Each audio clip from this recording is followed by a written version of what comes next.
Ladies and gentlemen, and this is the ideology of Putin's Russia, by channel Kraut. Yes, another Kraut video. This is a very psycho-analyzed Kraut's video, which I love it. It's different, right? This is also a historical take on, I guess, topics like this is about Putin's Russia.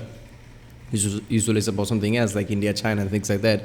US-Mexican borders, which I don't think I watched it. I guess it's a pretty fucking long series. Every video is like an hour and a half long, and there are multiple videos. Yeah, I'll do it in the future. Holy shit, they are long, but yeah, this is about Putin's Russia. This is going to be interesting, especially with the recent events that are going on, right? It would be great to see his analysis of it. So let's watch it. This video is sponsored by Speakly. If you want to study history, it is a good idea to learn a foreign language, especially French. Some of the most groundbreaking historians of the last century, in particular the École des Annales, were French. Consequently, some of the most important history journals are in French, and because of this, as every history student can tell you, sooner or later you will have to read a French text. Speakly is a language learning app developed by two polyglots with a passion for teaching and learning languages. It is ideal if you need to quickly build up some language skills because it is based on a teaching method that is grounded in building up language skills from everyday life. You download the Speakly app to your phone and can everywhere, at any convenient moment, brush up your language skills through teaching exercises that improve your speaking skills and continuously enlarge your vocabulary. Speakly offers you the ability to pick and choose on which aspects of learning a language you wish to focus on. Be it conversational, writing, or reading skills, you get to pick and decide what you believe you need to improve more and what your circumstances require. Speakly is ideal for if you need to fresh up or build up some skills for required circumstances, like getting through some French lectures or texts. Speakly is available for both web and mobile. Use the link in the description to download the app for a 7-day free trial and get up to 60% off if you join an annual subscription. Many thanks to Speakly for sponsoring this video. Hello. This video is a bit different. A patron asked me what the political theories and ideology of the Putin regime are. I wrote a very long Google Doc explaining it to him, and he and later other patrons insisted that I should make this into a video. Because of the nature of this topic, I decided to not use Poland balls in the editing. I hope you are okay with this, but I hope that you still enjoy this video. The question of what the political ideology of Putin's Russia is does both surprise me and not surprise me at the same time. You will find people of both the far right and far left in support of Putin and his regime, which I guess can cause confusion over where exactly this regime politically lies. And some just outright dismiss the idea of there being any sort of ideological purpose behind this regime, and claim instead that it is just a self-serving authoritarian mafia state. I have to counter that claim in particular by saying that there isn't a contradiction in being a criminal and being ideologically driven. It is possible to be both at the same time. In fact, I would argue that most authoritarians are gangsters, and that authoritarian politics is gangster politics. To give an example, Horst Wessel was a Nazi brown shirt who was killed by a communist in a street brawl. The Nazis made a propaganda song praising Horst Wessel as a martyr to their cause. But what you won't find mentioned in that Nazi propaganda song, and what is curiously also missing from Horst Wessel's Wikipedia article, is that Horst Wessel was a gangster. He was a pimp who ran an illegal prostitution ring and ran an extortion racket. The Berlin Criminal Justice Archive has extensive records of his criminality. There's a common misconception. So I guess if your ideology is more like a extreme version of things, like how Nazism was, it makes sense that there's a criminal inside of you as well, because it kind of lines up how your thoughts and how you're driven, basically, right? Being a criminal just means, not abiding by certain social laws that we set forth, right? An ideology could be against those social laws, right?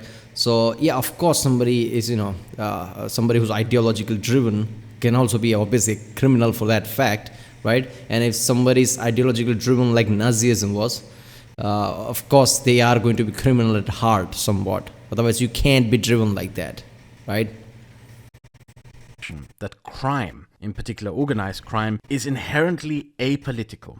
or something that is outside of the political process. And that is just not true. If you read a political science book, especially if it is about Italy, you will realize that crime, and in particular organized crime, is in fact a system of political brokerage and engagement. You will find it throughout authoritarian regimes. There is, for example, a common myth that Mussolini cracked down against the mafia. In fact, many of Mussolini's brown shirts were mafiosi thugs who joined to get away with murdering competing mafiosis.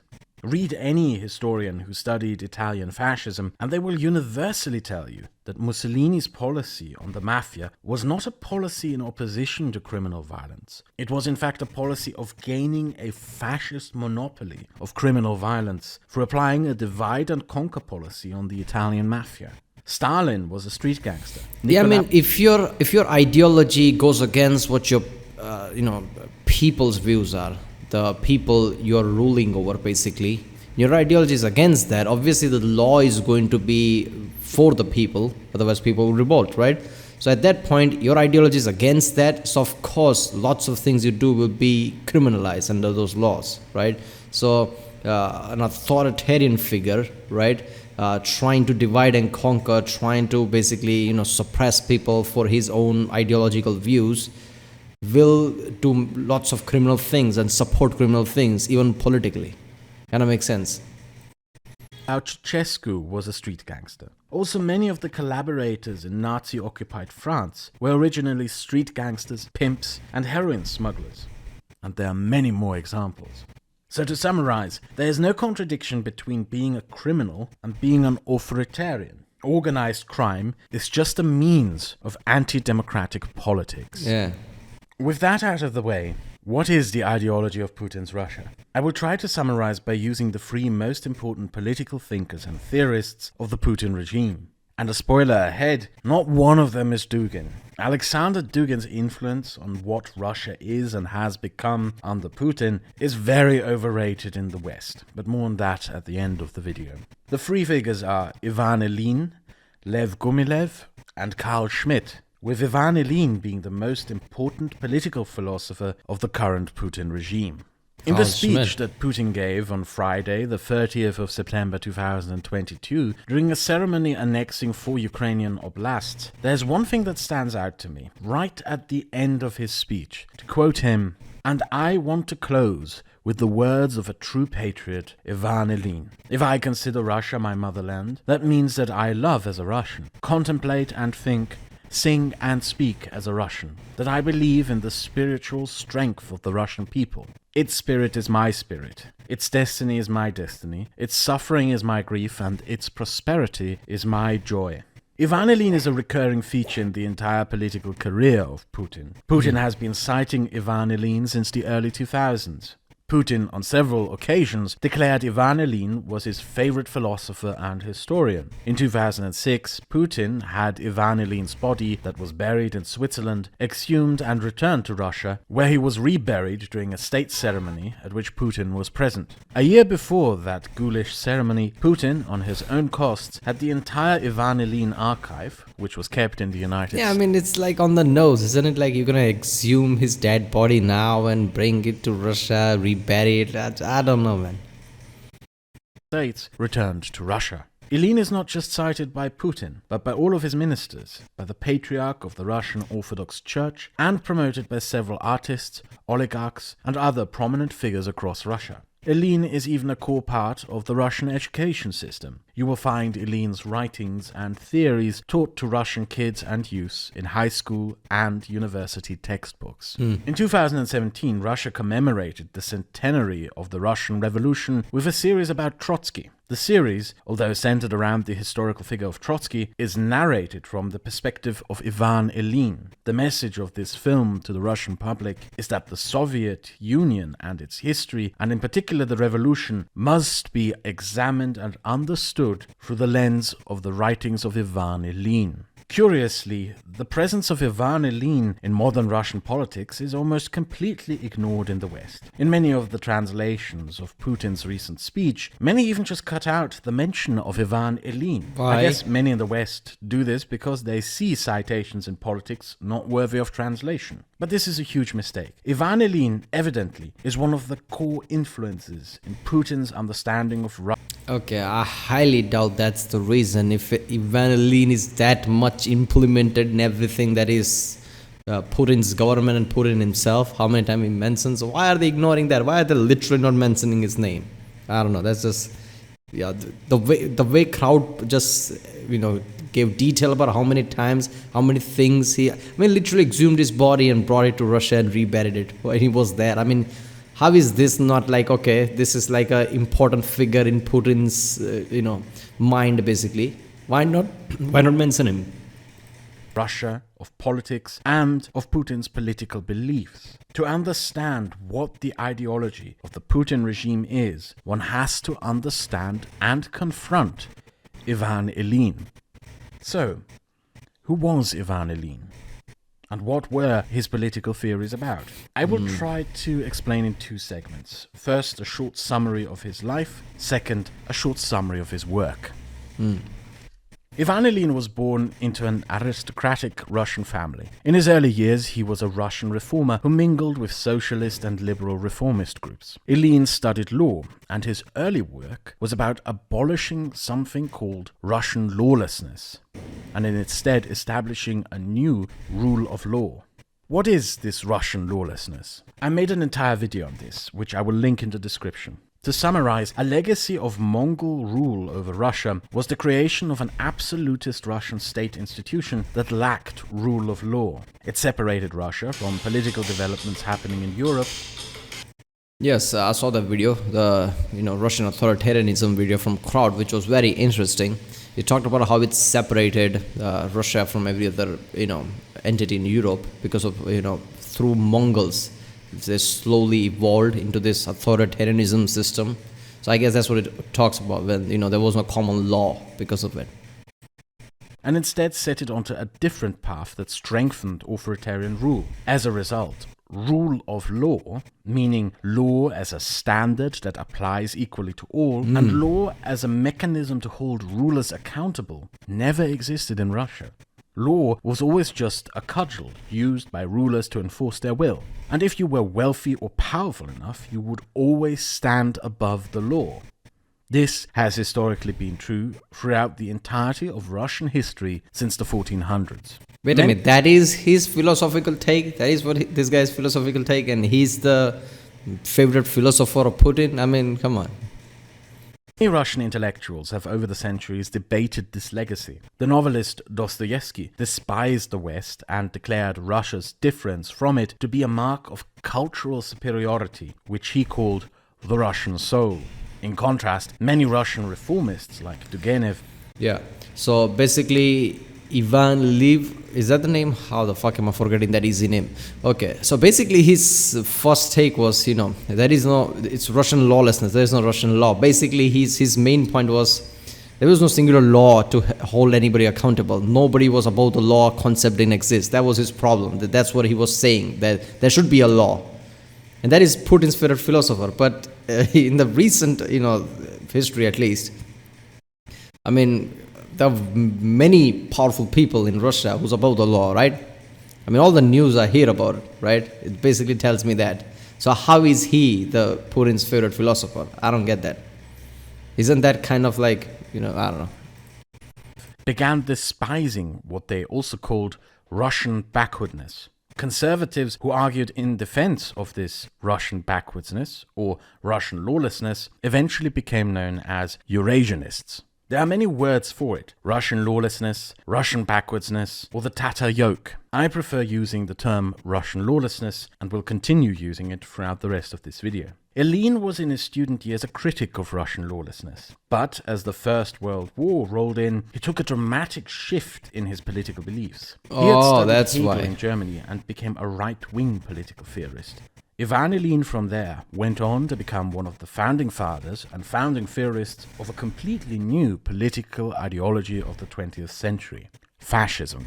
Ivan Ilin's fascism is often called Christian fascism because of its religious overtones. After the Russian Revolution, Ilin was arrested by the communist secret police, the Cheka, but not executed. The reason for this is that Lenin admired parts of Ilin's work, specifically its anti-Western aspects. Lenin, therefore, personally intervened, and instead of Ilin being shot, he was exiled and deported to Germany. You have to keep in mind that this was decades before the Second World War and years before fascism became a major I'm sorry, I just cannot, I can't get the past this. Imagine being him, right? This philosopher. I mean, how important you must be in people's eye, your philosophy, that even Lenin's like, I'm going to stop this, I'm not going to let him be shot. Lenin is going to do that.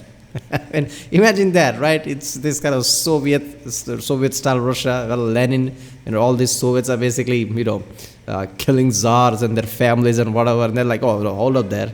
I get it, he's more a fascist view, but yeah, hold up there. How important he must have felt like, okay. Political force. Lenin famously claimed that fascism was the last stage of capitalism, which some Marxists to this day like to repeat as if it were some sort of genius insight into the machinations of history. But instead, it was really just an expression of Lenin's authoritarian cynicism. Fascism to him was just useful in ending Western liberal capitalism. So it served his purpose better to deport a Russian fascist to the West, where that fascist can help amplify the supposed decline of capitalism.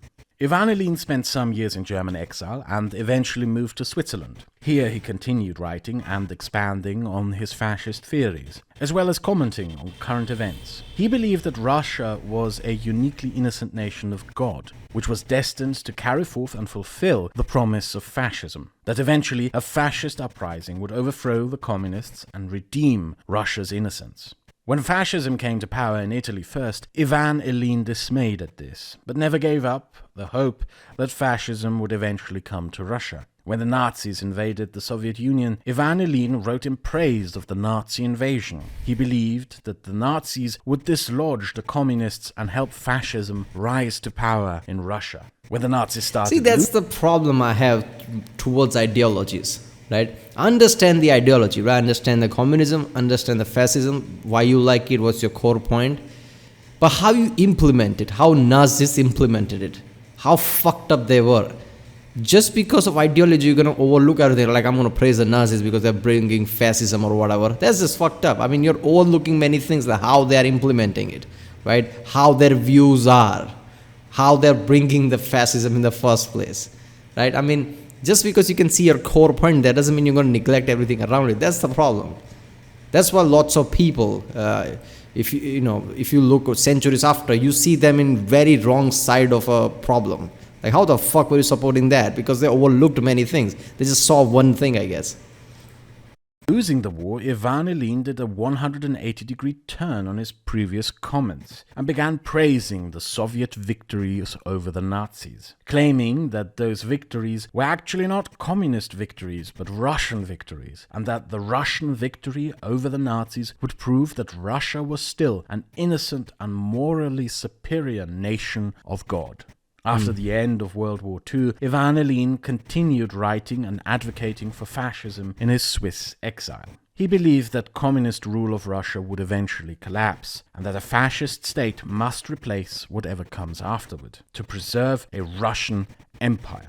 The books Ilin wrote in exile were intended as guidelines for the leaders of a post-communist Russia to build that state. After Ilin died, he was largely forgotten. His writings were banned in the Soviet Union anyway, and in the West he was widely seen as some obscure far-right lunatic.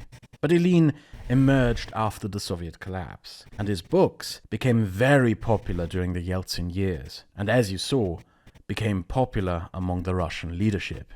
So, with the biography out of the way, what did Ilin write?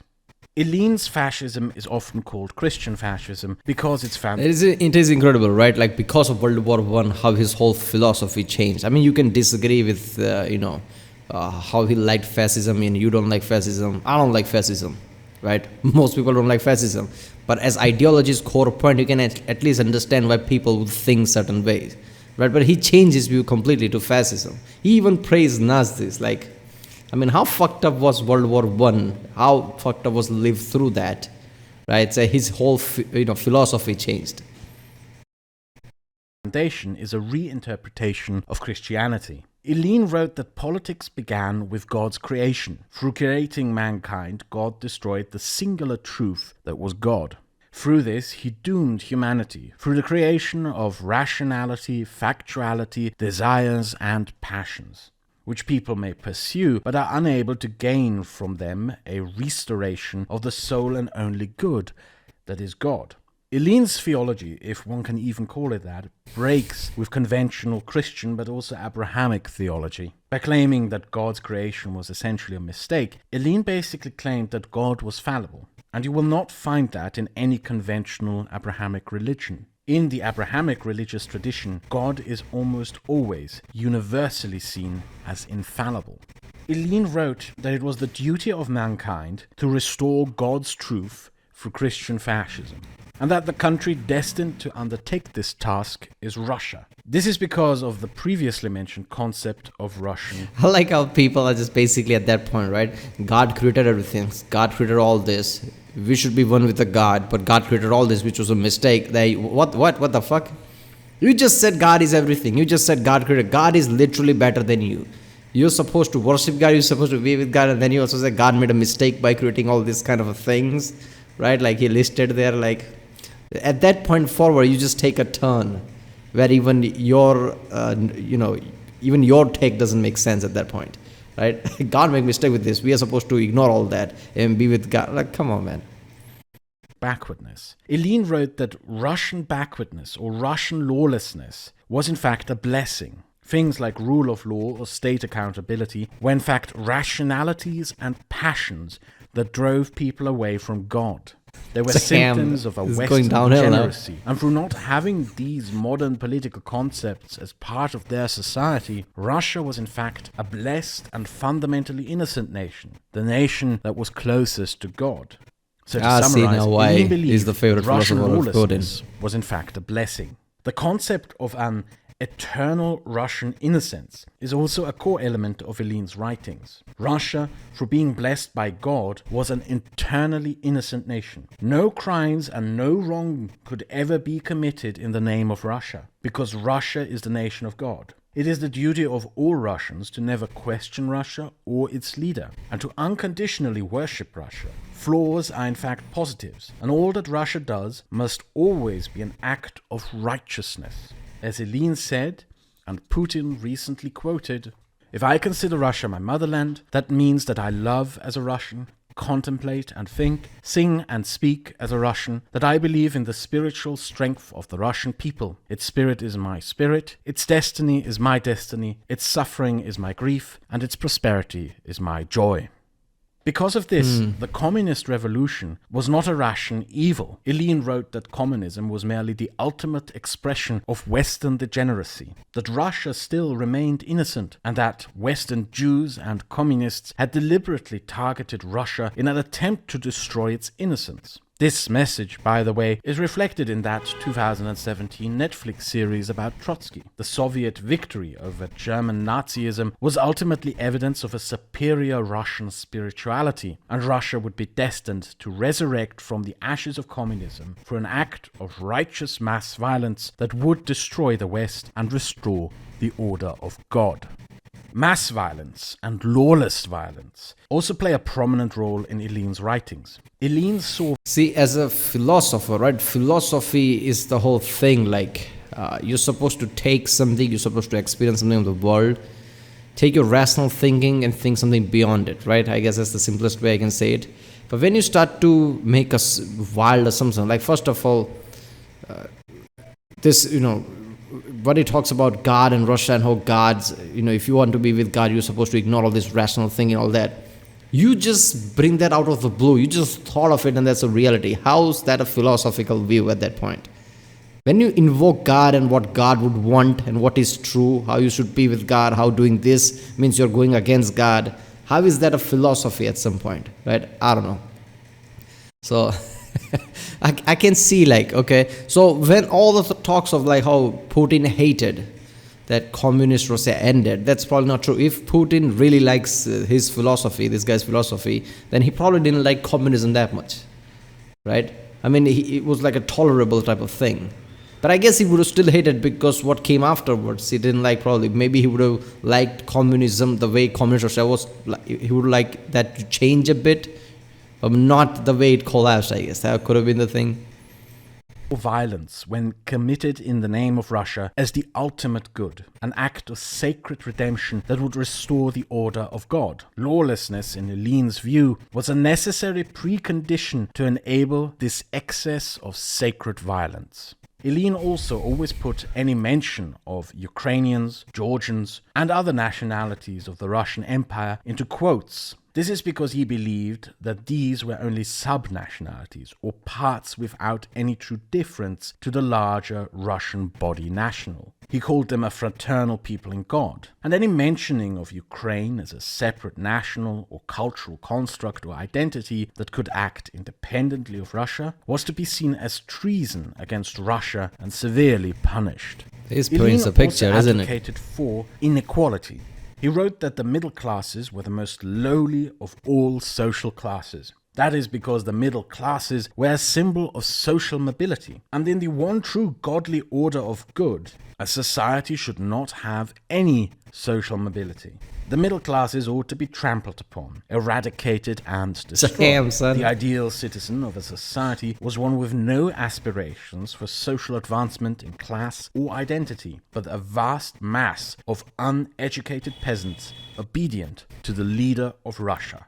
Inequality was God's will. Attempts to escape one's social status were a rebellion against God, and therefore society must be as static and ossified as possible. The economy must be owned by a small oligarchy, not for the purpose of innovation or economic advancement, but because a small oligarchy... How much of a 180 did this guy took from the beginning of how he thought? He thought Russian lawlessness and how authoritarianism is like, in Russia, authoritarianism is so strong that there is no common law.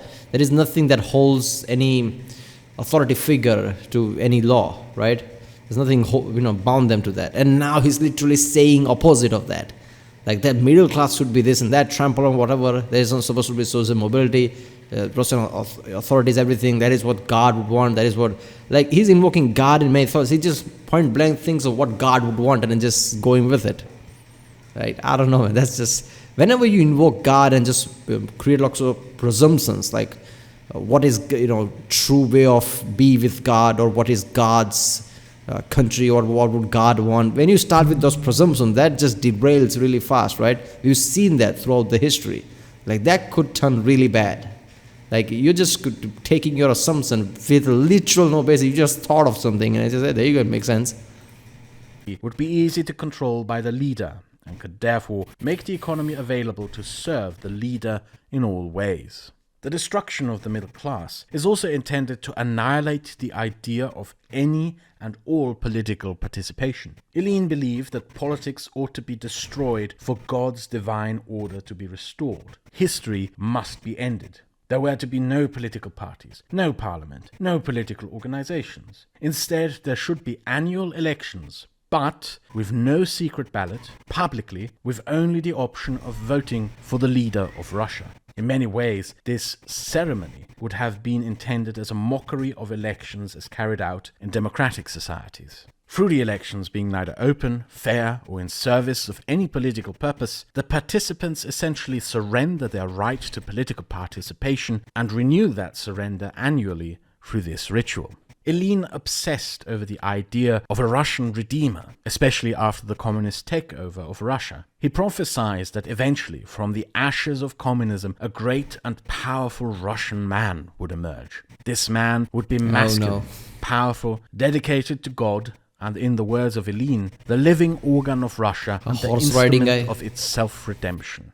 The great Russian leader would direct the sexual desires and passions, as well as the false rationalities of the Russian population through his persona, and thereby cleanse Russia of sin. He would destroy rationality and factuality, restrain the passions of the Russian people, and banish the corruption of ideas and politics. It will be this great Russian leader's destiny to go to war against the West, to end its corruption and redeem it through bloodshed and sacred violence. Thereby, the great Russian leader will end history itself through the restoration of God's totality.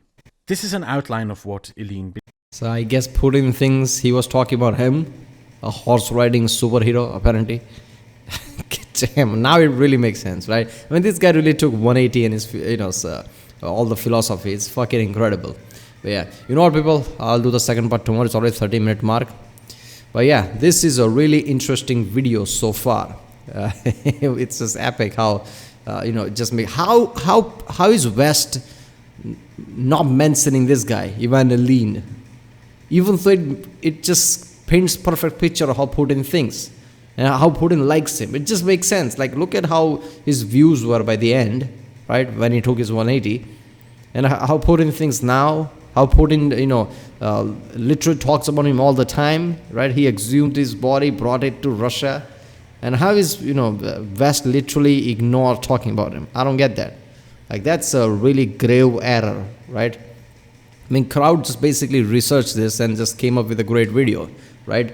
I mean, why can't, big channels and big news channels can't do that? I don't know. But yeah. Horrible. The Ideology of Putin's Russia by Kraut. This was a really interesting video. Still like a half of video is left, more than half apparently. But yeah, I guess I'll do that tomorrow. If you like my reaction, don't forget to subscribe, and I'll see you next time.